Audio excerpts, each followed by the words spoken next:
So, just spent the last 20 minutes cleaning the kitchen after I knocked over the soy sauce bottle with my elbow off the counter and it shattered. Yeah, super fun. 10 out of 10. Would recommend if you're looking for a way to make a great day. Like subpar, perfect way to do it. It's awesome. Now we're out of a soy sauce bottle and I got cuts on my knees from the bits of glass I couldn't see. Super great. Loved it. Good afternoon, Justin and Joshua. Yeah, I went to sit down and make this video a few minutes ago, and then I was like, ooh, our bottle pour things should have come. I'm gonna go look for them. Then I went outside to look for them and they were there. So I brought them in and I was like, okay, time to replace the bottle things. Like the little spouts that you get on olive oil to make it more controlled pour. And the spouts were too big for the bottles that we have. Like the neck is too small for them to fit in. So I was like, damn it. And so I put it on the table. The soy sauce was on the table and I turned around to get the old one and I knocked it with my elbow. And it just, super great. Anyways, on to the topic of the video. Anxiety doesn't so much run in our family as much as depression does. I'm the only one in our family that has really bad generalized anxiety. I think the rest of them just kind of get it in a specific placement, you know. So yeah, Justin, you're not too great at the whole understanding anxiety thing. Not that you were awful at it, but you don't, you know, you can't really share your experience with anxiety because you don't really have it. Josh, you and I were talking last Friday a little bit after you posted your video about my experience with that kind of thing. I have the direct opposite of that. I get hypersensitivity, usually when combined with a migraine. Everything hurts because of my migraine. The light hurts, sound hurts, all of that hurts. My head more. But then also with an anxiety on top of that, it makes me anxious about it hurting. So it ends up, everything hurts. My arms at my sides hurt.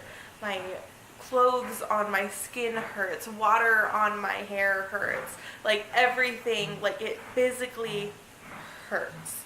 And this has only happened a couple of times. I think it's only happened 2 or 3 times. But the first time that it happened, it was really bad because it was during a swim practice. And I had a migraine. I was being very stubborn and not getting out. So I just kept swimming. And then I ended up having an anxiety attack, which made it a million times worse. I can definitely for sure say that. Yeah, the water on my skin just made me want to die.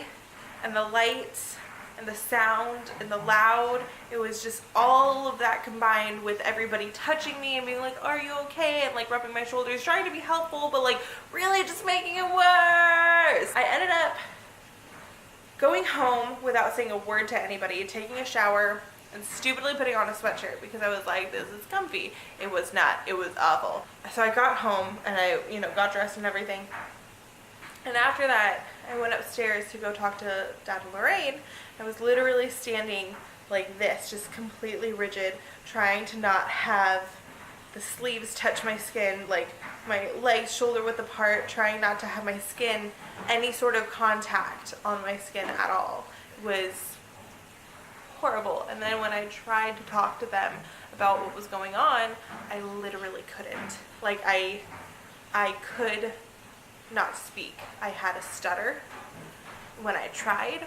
So it took me literally 5 minutes to say the words, I can't. I don't remember what I said. I think they asked me what's wrong.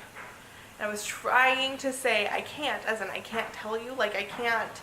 It's just everything is wrong. And it took me 2 hours until I could finally put my arms down and talk like normal.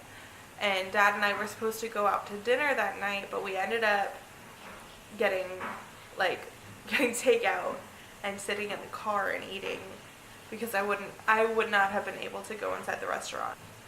So that's my experience with that type of thing, with the exact opposite of what you were experiencing.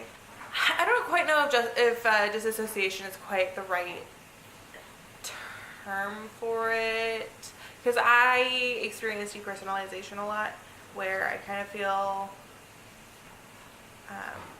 like not a person and disassociated from myself. But that is kind of the way I've found to describe it is kind of like the scene in Perks of Being a Wallflower when Charlie is on acid and they have the FPS of the camera down low so that it, like, as they're moving the camera, there's like a shadow of where they used to be, and then it has to like catch up with where it went. That's kind of how I feel when I like look around. Like, things just kind of like stay where they were and have to catch up. And I personally feel like me as a being is right here. Or no, like my body is right here, but then me as a being is like here. So I'm kind of like disassociated from myself. Not by a lot, just by a little bit.